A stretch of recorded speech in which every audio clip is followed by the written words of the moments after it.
Alrighty, welcome back to the channel, lads and ladies, and welcome to a replay sent in by Mr. Gray, also known as Zotin. Zotin Color, Mr. Zotin. I think he changes his names a few times on the Discord, and I think I've featured him in one of the replays in the past, and you may notice that we're doing this live. This is part of my new initiative to make videos while spending less time on them. So, let me know how that goes, but it's a summer thing, and that's just the way it's gonna be for now. And I actually have another reason to do this one with live commentary, and that is, obviously it's a replay. Apparently, this match is rather dramatic, so we'll go straight into Zotin view, and give you the pilot view. And we'll try and see what's going on here. We'll fast forward a bit just to get to the action. And I've already seen the scoreboard for this match, so I know he's going to make some things happen.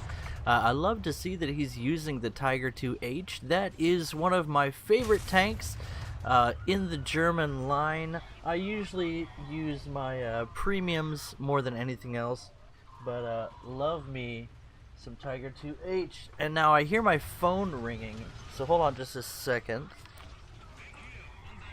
Boom, boom, boom. Back to live. So already he's been shot in the gunner. Did some damage to his cannon breech, but it looks like he's survived well enough. Another round goes in, but fails to deal significant damage. That is one of the issues you encounter in the T92. It has a great low profile, fantastic fire rate, but it is a light tank, and APDS just doesn't do the damage post-pen that it needs to. Side shot on the T25 just barely misses that one. That would have been a nice one to hold up on. He just happened to be pushing up at the wrong moment to get a shot at that T25. So he continues to push. Obviously, we can see the markers for the enemies here. This wouldn't be something that'd be available in realistic. He takes a hard hit into the turret, and I can't tell exactly where that came from. Looks like he's getting shot in the rear. That looks like it's by an ally through the smoke, but I can't quite tell properly. Now he's backing, trying to defend himself. He's not in the best position here because he has to retreat so much with this Tiger 2, but he is angled his turret nicely to bounce shots. The strong mantlet on the Tiger 2 can bounce all kinds of things even far later in the game. We hear some bombs falling. Things are heating up for Mr. Zotin very rapidly. That T92 is going to get a shot at his lower glacis if he's not careful. Turret crew's already knocked out. Cannon breach down. It would be time to get out of the line of fire of the enemy. But it looks like Zotin is backing directly for this area around the cap circle, which may be wise because the front line is starting to crumble a bit. He still has some of his hull exposed, but at this battle rating he'll probably be okay, and we'll see how things progress from here. With one kill, and did he get in on a base capture? This is a sticky spot for Mr. Gray to be in at this point, and we will see how he works things out. Mr. Gray, is that a 50 Shades of Grey reference? that filth. I don't know, we'll see. Oh man, I really do enjoy the Tiger 2H. It's one of those tanks that's been consistently reliable. It's not the top dog that it used to be, but I didn't really play it back when it was anyway. You see T92 peeking up here, and he doesn't quite get the shot, but he gets a great shot at an IS-2. Now he's got to angle aggressively against that T92. He's taking fire from above. There's the T20, the M26 again. Doesn't manage to punch through. It's going to be really hard with that. Is it a 90 mil on the M26 to punch through the Tiger and straight through the frontal plate, shredding all of the crew? Nicely done. Now he's going to need to angle against this T92. He's still playing aggressively here, preparing to line up the shot. Now would be a good time to stop and aim the gun, but he's just a little bit too late. T92, even with its relatively slow reverse rate for a light tank, is able to reposition in time, but we can see that he's thinking about peeking out again, and Mr. Gray is well aware of that, even though he can't see the markers that we can, and he is ready. Now he's pushing up a bit, trying to bait out that T92, and that is aggressive play here.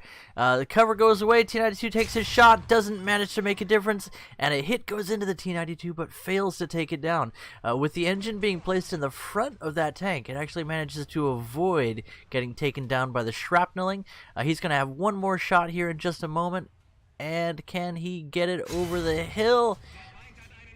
Into the cannon breach armor, but overpens and fails to do the damage. Would now be a good time to switch to heat or high explosive. Well, he doesn't have any heat rounds in his stock, and he gets side shot by the the T-25.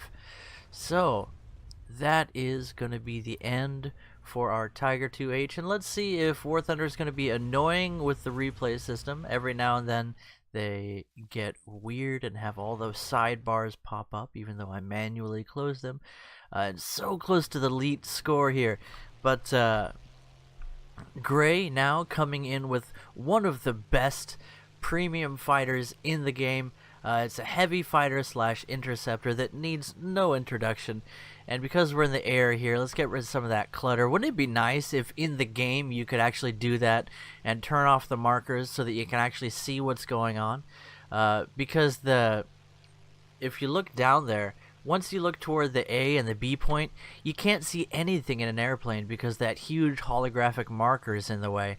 So I would love to see the ability to turn that off when you're in the air in Tank RB, especially since enemies don't have markers anyway, so they're not all that helpful. And there we see a PT-76 going down the river. I'd love to see what he's doing right now. A quick shred on that AA, the ZUT whatever it is, and he gets set on fire immediately by the very prevalent enemy fighters in the area, opening up with all the guns. Fire the cannons, all weapons. What do you mean, Flash Gordon approaching? Open fire! Yeah, it was a P-47. That plane is still a beast, even in Air RB, and in Tank RB, it's just as much the monster that it always was. Now that it has been balanced by taking away its air spawn, could it see a lower battle rating in Air RB? That would be interesting, to see the P-47 ground strike monster have an even lower battle rating in tank battles, but we will see how that develops into the future. Now that we're back on the ground, let's turn on those markers so I can actually name things, as my memory is not perfect. And we did see a waffle tractor there. Those are a rather rare sight, and I haven't really gotten around to playing mine yet, so I did unlock it quite a while ago. That would be an interesting thing to look into. On account of this is mostly a 6-3 and lower match. Our man, Mr. Gray, has been top tier in this one and acquitted himself admirably, I would say. Picking up 3 kills with his Tiger 2 early on, and now he's in the other model of Tiger 2, the P variant. And let's get into a little cinematic camera footage just to capture. He's got some great decals going on here. Got debouches to cover the angles of his turret. Always wise. Of course, you want to aim for that spot right here, just to the side of the mantlet. But if you can't see the mantlet, that can be a tricky shot. You could also aim there, but it's even more difficult because of those heavy sloping. We hear some bombs coming down. It's always easier to kill a tiger with bombs if you have the option. There's that M26. Can he line up the shot? He takes his time, gets one nicely into the side, taking down the driver and the gunner, or was that the loader? I'm not quite sure, but he is going to have some time to line up his shot carefully here, aims for the side of the turret, and takes him down nicely. T-34-85 over the hill. This can be a problem. He turns the turret just in time to bounce the shot. Now he has the initiative. Is he going for the whole shot? Yes, he is, and it manages to actually penetrate through the driver's hatch. Hallelujah for that driver's hatch adjustment. T-34, he's going to go for backing, and I probably would have taken that shot. He missed the opportunity to keep the initiative there, and the T-34 takes no prisoners. So where do you aim on the T-34? I like to aim for the lower glacis in a situation like that, or you can try and punch directly through the gun mantlet. And something I've noticed about our boy Mr. Gray, he's performed very well in this match, but the times where he's been caught off guard has been when he's repositioning.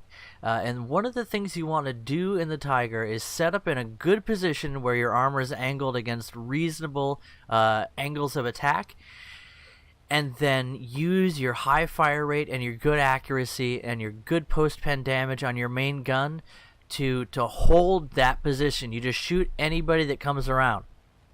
And something I noticed about Zotin is that he's been very aggressive, pushing into those positions where he can be useful, and that is what you need to do in the Tiger 2 as well as the regular Tiger. But one thing that I could recommend is when you pick your position, pick a place where it takes you 1 or 2 seconds at the most to get back into cover. And he drops the bomb, gets some decent damage on that M36. Bombs have been adjusted. It looks like he had the lighter weight bombs there. 84 comes in with the cannons, gets some decent hits on him, but surprisingly doesn't take him down. He's going to get a chance to turn with this Tempest, and I would recommend using the flaps here, Mr. Gray.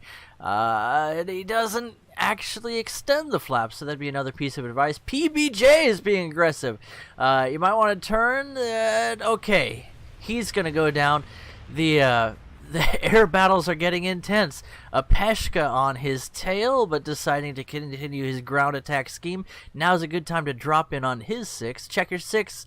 Great, there are definitely enemies in the air. That AD2 is still feeling frisky, so watch out. Now he's closing in on the Peshka. Okay, to get back to Tiger 2 strategy, he did really well there. But again, when you're picking your position, you don't want to do these little repositioning jumps forward and then moving back.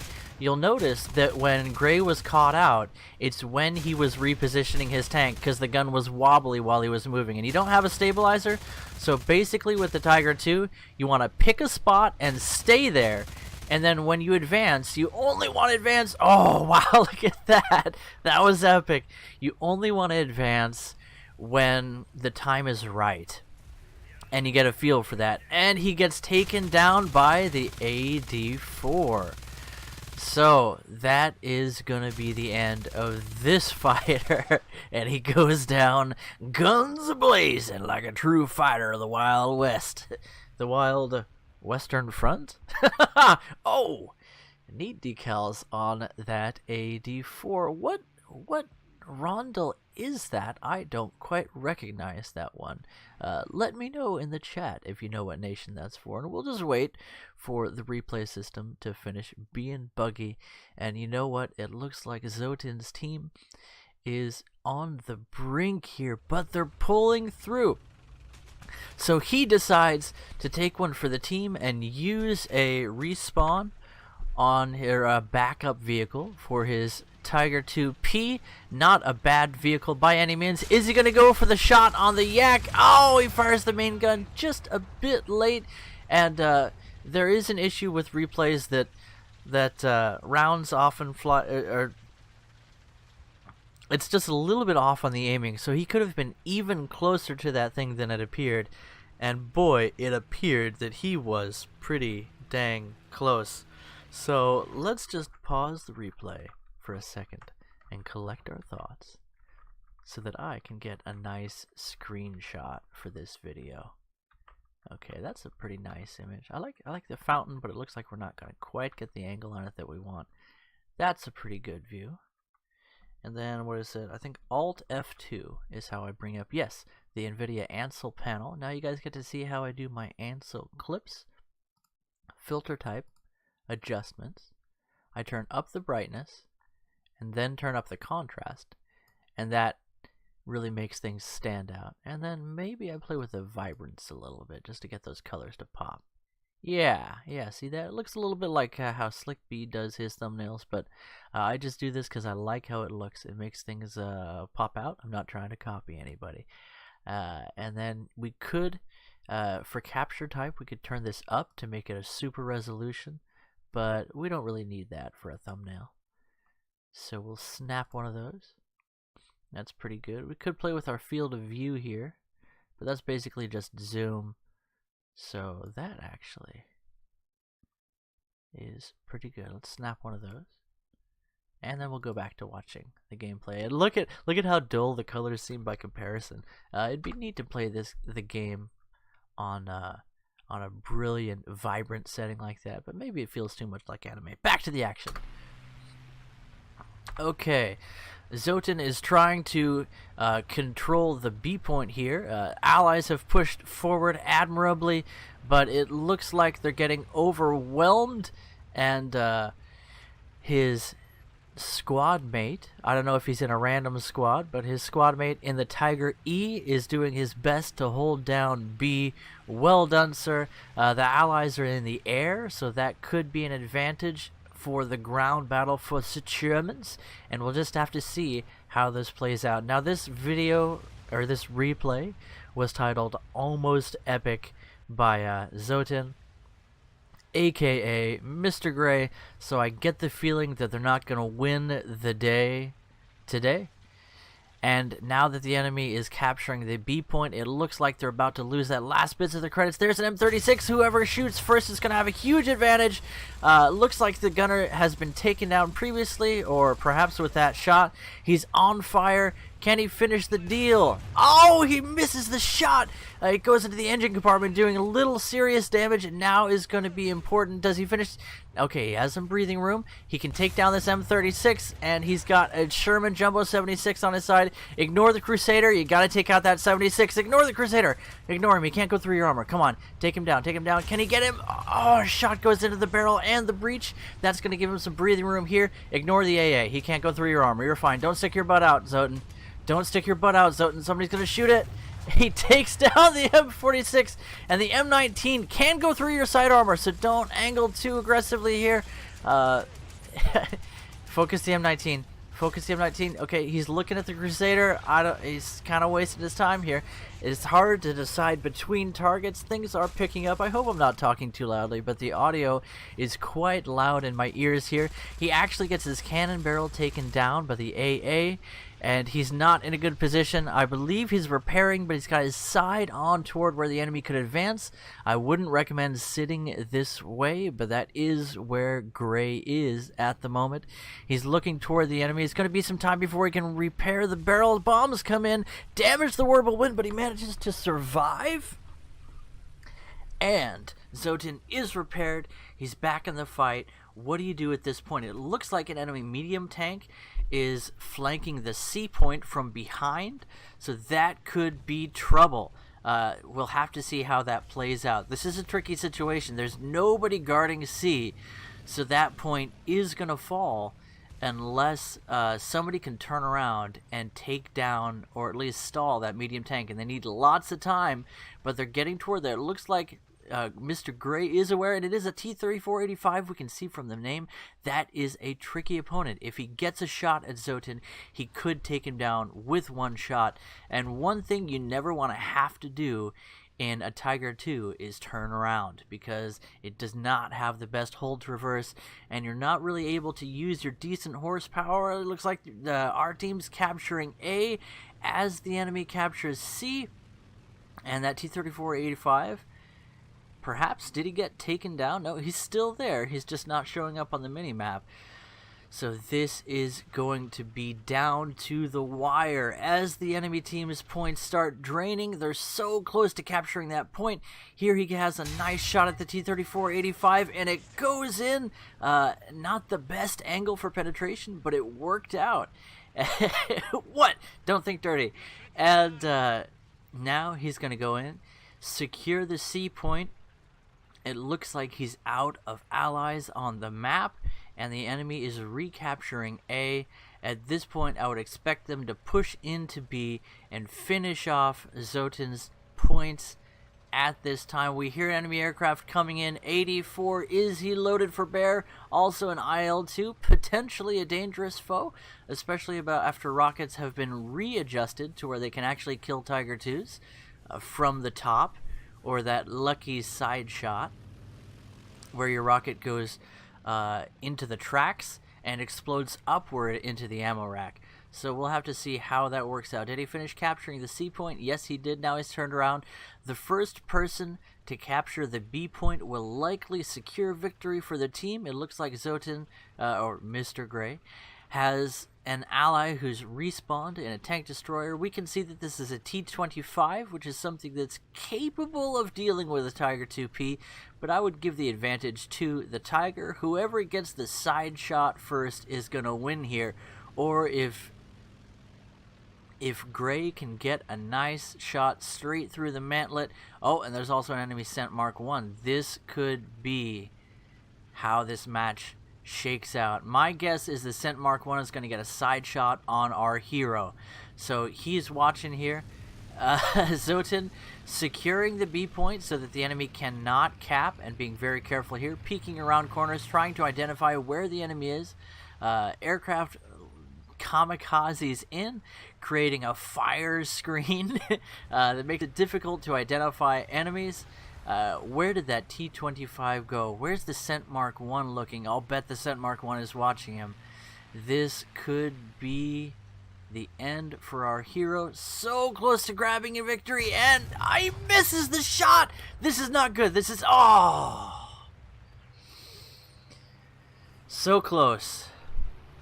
So again, it looks like just that little bit of tactical positioning is what got Zotin into trouble here. If he'd come around that corner with his front armor facing toward the T-25 instead of his side armor, things might have gone a bit differently, or if he'd come around that corner with a bit more speed. So, if anything, just working a little bit on those in-the-moment tactical positionings for the Tiger, playing a bit more with a thought to I need to set myself up in a position where I'm shooting and then only moving when I'm probably not going to encounter an enemy. And that's one of those things that you just have to get a feel for, and it's one of those ways that every player can grow, and that would make a difference a bit in that match. And then the big thing at the end was he figured the T-25 was on the other side of that house, and he quickly pushed forward, revealing his side armor. And that's a huge mistake, because he missed that first shot, and then he had nothing, and then he tried to back. So at that point, you just want to keep pushing forward and try and whip around your side armor as quick as possible. But even before then, you want to come out from the side of the house before he can see you, turn, and then advance in a sort of a 45-degree angle to the enemy, maybe a bit less, just so you don't reveal that juicy side armor. And you know what? Great match, came right down to the wire, and you almost had it. Anyway, hope you guys enjoyed this almost live recording, and I'll try and edit this up real quick because I don't have much time for these videos these days. But I just wanted to share that with you guys. I wanted to get another replay in, and I have some more here that I'm sure I'm not going to get to most of these, but I'd like to do as much as I can. Anyway, guys, I'll catch you in the next video. Find me on the Discord. I'll try and remember to put a link in the comments for you guys to come join in there, because that is the best way to get in touch with me. And I'll catch you in the next video. Bye-bye.